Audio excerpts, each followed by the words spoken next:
It's quite a paradoxical principle, but it has been very impactful for me personally. The way I look at it is that realize when we are pursuing something positive, we also experience a negative. When we desire something, we realize we don't currently have it. So we actually get a negative response, a negative consequence of pursuing the positive.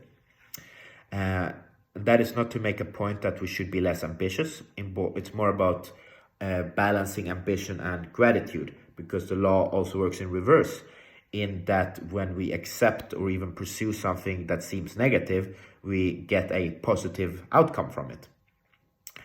Few examples can be if you pursue being happy, something you feel is positive. You also affirm the fact that you don't currently feel happy because it is over here and you're pursuing it, so you don't currently have it. If you pursue being rich, you will end up feeling poor.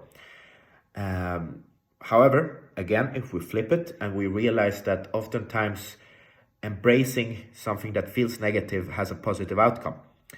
The pain of going to the gym, the discipline of staying committed to something even when it is difficult,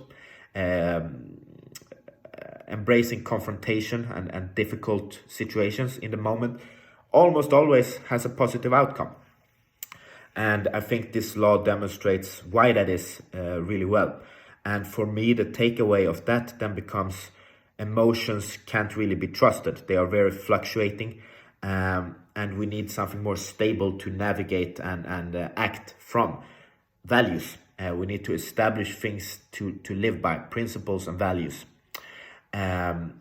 Because then we can detach from the emotions, and we can use this principle to realize that the values need to be based on this knowledge that if we pursue something too much, too desperately, it backfires. We get a negative impact. So we need to find values that in the moment might feel negative, because then we can remember it only feels this way. This is a fluctuating, temporary emotion. And if I detach from that, I know I'm acting according to my value, I will get a positive outcome from it. Whereas if we stay a bit emotional, we just pursue what feels positive, because that feels good in the moment, it actually backfires on us. I invite you to think of some examples of this, things you want and things you think are positive to pursue, but see it a few steps further. Actually, what might that do to you? What does it make you feel long term? And let me know if you think of some examples. I'd love to have some discussion on this. It's a very interesting topic to me.